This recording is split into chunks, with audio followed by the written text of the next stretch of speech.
போன பதிவுல நீங்க பிறந்ததிலிருந்து ஓராண்டு வரைக்கும் உங்க வாழ்க்கையில நடந்த பல சுவாரஸ்யமான விஷயங்களை பார்த்தோம். நீங்க சொந்தமா மீன் பிடிக்க பழகிட்டீங்க, நல்ல வேட்டையாடி பழகிட்டீங்க. உங்க கூட பிறந்த சகோதரர்களை விட ரொம்பவே திறமசாலியா இருக்கீங்க. மார்ச் முதல் வாரம் பனிப்பொழிவு குறைந்து வசந்த காலம் தொடர்ந்தது. விலங்குகளோட நடமாட்டம் அதிகரிக்குது. பறவைகளோட சத்தம் குளிர்காலம் முடிவுக்கு வந்ததை உங்களுக்கு உணர்த்துது. நீண்ட நாட்கள் தூக்கத்துக்கு அப்புறம் நீங்க குகையை விட்டு வெளியே வரீங்க. நீங்க 4 பேருமே நல்லா வளர்ந்துட்டதால இனிமே ஒன்னா இருக்க வேண்டிய அவசியம் இல்ல. உங்க சகோதரர்களுக்கு பாய் சொல்லிட்டு உணவு தேட ஆரம்பிக்கிறீங்க. இப்போ உங்க உடல் ரொம்பவே மெலிந்து பலவீனமா காணப்படுது. உடனடியா உங்களுக்கு அதிக புரதம் மற்றும் கொழுப்பு நிறைந்த உணவு தேவை. நீங்க ஆத்துக்கு மீன் பிடிக்க போறீங்க. ஆனா இந்த பருவத்துல சால்மன் மீன்கள் இருக்காது. ஒரு கரடிக்கு தன்னோட இருப்பிடம், காலநிலை, உணவு பட்டியல் பத்தின முழு புரிதல் இருக்க வேண்டியது ரொம்ப அவசியம். எந்த பருவத்துல என்ன சாப்பிட கிடைக்கும்னு முன்கூட்டியே தெரிஞ்சிருக்கணும். புதிதாக முளைத்த செடிகள், புற்கள், மரங்களோட வேர்கள், அப்புறம் பைன் மர விதைகளை சாப்பிடுறீங்க. பனியில உறைந்து போன ஒரு இறந்த மான் உங்க கண்ணுல தென்படுது. கூட்டத்தை விட்டு பிரிஞ்சதால குளிர் தாங்க முடியாம இறந்திருக்கும். பொதுவா இந்த மாதிரி இறந்த விலங்குகள் ரொம்பவே அரிதாதான் கிடைக்கும். மற்ற வேட்டை மிருகங்கள் வர்றதுக்குள்ள நீங்க சீக்கிரம் சாப்பிட்டு முடிக்கணும். அடுத்த சில மாதங்கள் மலையாடுகள், முயல்கள், அப்புறம் மான்களை வேட்டையாடுவீங்க. மே மாதம் இறுதியில சால்மன் மீன்கள் வர தொடங்குது. நீங்க ஆத்து பக்கம் போறீங்க. ஆனா உங்களுக்கு முன்னாடியே அங்க நிறைய கரடிகள் இருக்கு. ஆத்துல மீன்களுக்கு பஞ்சம் இல்ல. ஆனா மீன் பிடிக்க சரியான இடத்தை தேர்ந்தெடுக்கிறது ரொம்ப அவசியம். நீரோட்டத்துக்கு எதிரா மீன்கள் நீந்தி செல்லும் போது ஆழம் குறைவான பகுதியா இருந்தா பிடிக்கிறது ரொம்ப சுலபம். நீங்க ஒரு சரியான இடத்தை தேர்ந்தெடுக்கிறீங்க. ஆனா வேற 2 கரடிகள் அதே இடத்துக்கு வருது. நீங்க 3 பேரும் சண்டை போட தொடங்குறீங்க. கரடிகள் தங்களோட எல்லைய தீவிரமா பாதுகாக்கும். மீன் பிடிக்கும் போது அடிக்கடி சண்டை வர்றது இயல்புதான். ஒரு வழியா நீங்க சண்டையில ஜெயிக்கிறீங்க. அந்த 2 கரடிகளும் வேற இடத்த நோக்கி போகுது. கரடிகள் ஒரு நாளைக்கு 25 40 சால்மன் மீன்கள் வரைக்கும் சாப்பிடும். ஆனா பெரும்பாலான நேரத்துல முழு மீனையும் சாப்பிடுறதில்ல. மீனோட தோலை கிழிச்சு வயிற்றுல இருக்கிற சதை பகுதியை மட்டுமே சாப்பிடும். மீனோட வெளித்தோல், வால் பகுதி, முள் போன்ற ஊட்டச்சத்து குறைவான பகுதிகளை தவிர்க்கிறது மூலமா அதிக புரதம் மற்றும் கொழுப்பு நிறைந்த பகுதிகளை நிறைய சாப்பிட முடியுது. இப்படி தேர்ந்தெடுத்து சாப்பிடுறதால இழந்த உடல் எடையை சீக்கிரமா மீட்டெடுக்க முடியறதோட அடுத்த பனிக்காலத்துக்காக உடல்ல அதிக கொழுப்பை சேமிக்கவும் உதவியா இருக்கு. அடுத்த சில வருடங்கள் உங்க வாழ்க்கை நிறைய தவறுகளோடையும் புதிய பாடங்களோடையும் போகுது. இப்போ உங்களுக்கு 5 வயசாகுது. உங்க உடல் நல்லா வளர்ந்து வலிமையா காணப்படுது. மீன் பிடிக்கிறதுலயும் நல்லாவே தேர்ச்சி அடைஞ்சிருக்கீங்க. என்ன பருவத்துல என்ன உணவு கிடைக்கும்னு முழு விவரமும் உங்ககிட்ட இருக்கு. சால்மன் மீன்கள் கிடைக்காத நேரத்துல பெரி பழங்களும் நாத்தம் புடிச்ச வண்டுகளும் உங்களோட விருப்ப உணவா இருக்கு. ஓய்வு நேரத்துல காட்டுல ரொம்ப தூரம் சுத்தி வரீங்க. தண்ணியில நீந்துறீங்க, சைக்கிள்ல போறவங்கள துரத்துறீங்க. அப்பப்போ ஊருக்குள்ள போய் ஃபன் பண்றீங்க. அதோட மற்ற வேட்டை மிருகங்கள் கிட்ட இருந்து உணவு திருடுறீங்க. காட்டுல நீங்க தனிமையில இருந்தாலும் அதிக நேரம் செலவிடுறது மரங்கள் கூட தான். காரணமே இல்லாம மரங்கள் மேல ஏறுறதுக்கு அப்புறம் இறங்க தெரியாம முழிக்கிறது. அதோட நகங்களை கூர்மையாக்கிக்கலாம், பின்னாடி அடிச்சா சுரஞ்சிக்கலாம், அடிக்கலாம், உதைக்கலாம், பட்டைய உடிச்சு உள்ள என்ன இருக்குன்னு பார்க்கலாம். எவ்வளவு அடிச்சாலும் ஓடாது, திருப்பியும் அடிக்காது. கரடிகளோட இந்த பழக்கம் எல்லையை குடிக்கிறதுக்கும் உடலை சுத்தப்படுத்திக்கவும் பற்களை கூர்மையா வச்சுக்கவும் உதவியா இருக்கு. இப்போ உங்களுக்கு 8 வயசு ஆகுது. நீங்க இனச்சேர்க்கைக்கு தயாரா இருக்கீங்க. பெண் கரடிகள் எப்பவுமே வலிமையான ஆண் கரடிகளை தான் தேர்ந்தெடுக்கும். உங்க உடல்ல வலிமைக்கு குறைவே இல்ல. நல்ல கறியும் மீனுமா தின்னு தாறுமாறா வளர்த்து வச்சிருக்கீங்க. உங்க கூட சண்டை போடுற தைரியம் எவனுக்கு இருக்க போகுது? ஒரு பெண் கரடி ஆத்துக்கு பக்கத்துல தனியா போயிட்டு இருக்கு. நீங்க அதை பின்தொடர்ந்து போறீங்க. 4 ஆண் கரடிகள் உங்களை பின்தொடர்ந்து வருது.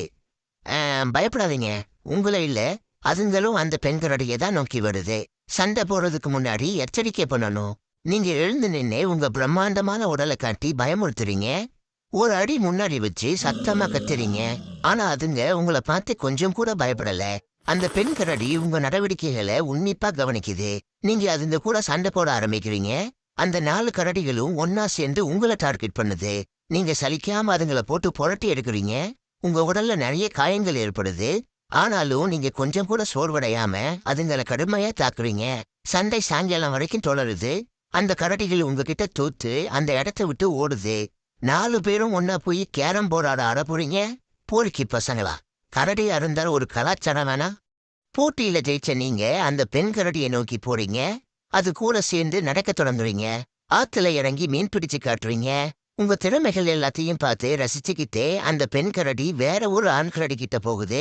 தூண்டில்ல சிக்கின மீனியா காலையில இருந்து துரத்தணும். நல்ல வேலை தூரத்திலேயே பார்த்தாச்சு. அந்த ஆண் கரடி இருக்கிற சைஸுக்கு ஏமாந்து பின்னாடி போயிருந்தா அதுக்கு பதிலா நம்மள மாசமாக்கியிருக்கோம். எதுவுமே சொல்லாம நைஸா கூட்டிட்டு வந்து சோழிய முடிக்க பார்த்திருக்கா. பேசாம இவனுங்களை தள்ளி விட்டுருவோம். போய் சாவுங்கடா அயோக்கிய பசங்களா. அடுத்த சில வருடங்கள் வழக்கம் போல தோல்வியிலேயே முடியுது. கரடிகள் தனியா வாழக்கூடியது. அதனால ஒவ்வொரு வருடமும் இனச்சேர்க்கைக்காக சண்டை போட வேண்டியிருக்கு. நல்ல உடல் வலிமையும் அதிக அனுபவமும் இருக்கிற கரடிகளால மட்டும்தான் சண்டையில ஜெயிக்க முடியும். இப்போ உங்களுக்கு 10 வயசு ஆகுது. ஒரு வழியா எல்லா போட்டியாளர்களையும் தோற்கடிச்சு ஒரு பெண் கரடி கூட இணை சேருறீங்க. உங்க சந்ததியை உருவாக்கியாச்சு. அடுத்த வருஷமே குட்டிகள் பிறக்குது. என்னதான் நீங்க குட்டிகளுக்கு தகப்பனா இருந்தாலும் அதுகளை பார்த்துக்க வேண்டிய பொறுப்பு உங்களோடது இல்ல. வருடங்கள் ஓடுது. உங்க எல்லைய தீவிரமா பாதுகாக்கிறீங்க. ஆக்கிரமிக்க வர பல ஆண் கரடிகளோட வீரமா சண்டை போடுறீங்க. சில சண்டைகள் நாள் கணக்குல நீடிக்குது. பெரும்பாலான சண்டையில நீங்க தான் ஜெயிக்கிறீங்க. இப்போ உங்களுக்கு 13 வயசு ஆகுது. உங்க உடல் எடை சுமார் 450 கிலோ வரைக்கும் இருக்கு. முழு வளர்ச்சி அடைந்த ஒரு பலசாலி கரடியா இருக்கீங்க. ஏற்கனவே இருந்த வளர்ந்த கரடியை தோற்கடிச்சு ஒட்டுமொத்த ஆற்றையும் கைப்பற்றுறீங்க. நீங்க ரொம்பவே வலிமையா இருக்கிறதால மற்ற வேட்டை மிருகங்கள் கூட உங்களை பார்த்து பயப்பட தொடங்குது. எங்க வேணா போய் மீன் பிடிக்கலாம், யார வேணா தூக்கி போட்டு அடிக்கலாம். ஆனா குட்டியோட இருக்கிற பெண் கரடி கிட்ட மட்டும் போகக்கூடாது. அதுங்க எப்பவுமே டேஞ்சர் தான். அடுத்த சில ஆண்டுகள் எல்லா சண்டையிலும் ஜெயிச்சு காட்டுல உங்களோட ஆதிக்கத்தை நிலைநிறுத்துறீங்க. இப்போ நீங்க பிறந்து 20 வருடங்கள் ஆகுது. உங்க உடல் முன்ன விட கொஞ்சம் பலவீனமா இருக்கிறத உங்களால உணர முடியுது. வேகமா ஓட முடியல. அதிக நேரம் ஓய்வு தேவைப்படுது. காயங்கள் ஏற்பட்டா குணமாக ரொம்ப நாள் ஆகுது. குட்டி குஞ்சானுங்கள்லாம் சண்டைக்கு வாடான்னு கூப்பிடுறானுங்க.